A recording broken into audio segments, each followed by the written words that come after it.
السلام علیکم ورحمۃ اللہ وبرکاتہ۔ آج کا ہمارا یہ دم خبیث شریر جنات کو جلانے کے حوالے سے ہے۔ قرآن پاک کی آیات الحرق اور آیات القتل کا یہ دم ہے، جلا دینے والی آیات ہیں، اذیت میں عذاب میں مبتلا کر دینے والی آیات ہیں۔ تو جن کے گھروں کے اندر جنات کا مسئلہ ہے، جنات شیاطین تنگ کرتے ہیں، اس دم کو،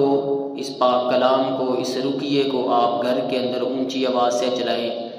یا گھر میں سے کسی فرد کے ساتھ جنات کا مسئلہ ہے، جنات تنگ کرتے ہیں، عاشق جنات ہیں، یا جادوگر نے جنات کو مسلط کر دیا ہے، تو جن افراد کے ساتھ جنات کا مسئلہ ہے وہ باوضو ہو کے آنکھیں بند کر کے چند دن اس دم کو مسلسل سنیں، روزانہ سنیں۔ انشاءاللہ یہ بہت ہی قوی دم ہے، بہت ہی قوی آیات ہیں، جنات پہ بہت ہی زیادہ بھاری یہ آیات ہیں، عذاب والی آیات ہیں، جلا دینے والی آیات ہیں۔ تو آپ کامل یقین سے اس دم کو سنیں، انشاءاللہ اللہ تعالیٰ آپ کو ان شریر خبیث جنات سے ضرور نجات عطا کریں گے۔ اللہ اکبر، اللہ اکبر، اللہ اکبر،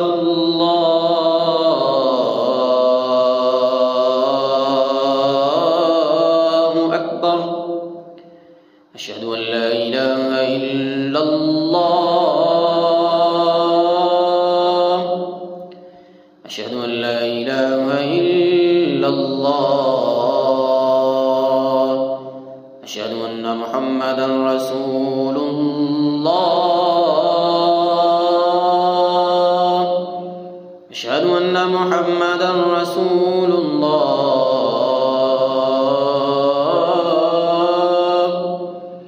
حی علی الصلاة، حی علی الصلاة،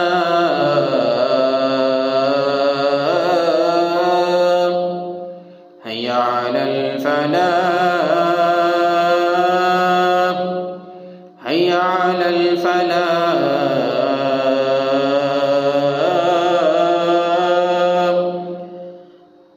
اللہ اکبر، اللہ اکبر، لا الہ الا اللہ۔ اعوذ باللہ من الشیطان الرجیم، بسم اللہ الرحمن الرحیم۔ وَلَوْ تَرَىٰ إِذْ يَتَوَفَّى الَّذِينَ كَفَرُوا الْمَلَائِكَةُ يَضْرِبُونَ وُجُوهَهُمْ، وَلَوْ تَرَىٰ إِذْ يَتَوَفَّى الَّذِينَ كَفَرُوا الْمَلَائِكَةُ يَضْرِبُونَ وُجُوهَهُمْ، كَفَرُوا الْمَلَائِكَةُ يَضْرِبُونَ وُجُوهَهُمْ، الْمَلَائِكَةُ يَضْرِبُونَ وُجُوهَهُمْ، الْمَلَائِكَةُ يَضْرِبُونَ وُجُوهَهُمْ، الْمَلَائِكَةُ يَضْرِبُونَ وُجُوهَهُمْ، الْمَلَائِكَةُ يَضْرِبُونَ وُجُوهَهُمْ، الْمَلَائِكَةُ يَضْرِبُونَ وُجُوهَهُمْ، الْمَلَائِكَةُ يَضْرِبُونَ وُجُوهَهُمْ، الْمَلَائِكَةُ يَضْرِبُونَ وُجُوهَهُمْ، الْمَلَائِكَةُ يَضْرِبُونَ وُجُوهَهُمْ، الْمَلَائِكَةُ يَضْرِبُونَ وُجُوهَهُمْ، يَضْرِبُونَ وُجُوهَهُمْ، يَضْرِبُونَ وُجُوهَهُمْ، يَضْرِبُونَ وُجُوهَهُمْ، الْمَلَائِكَةُ يَضْرِبُونَ وُجُوهَهُمْ، يَضْرِبُونَ وُجُوهَهُمْ، يَضْرِبُونَ وُجُوهَهُمْ، يَضْرِبُونَ وُجُوهَهُمْ، يَضْرِبُونَ وُجُوهَهُمْ، يَضْرِبُونَ وُجُوهَهُمْ، يَضْرِبُونَ وُجُوهَهُمْ،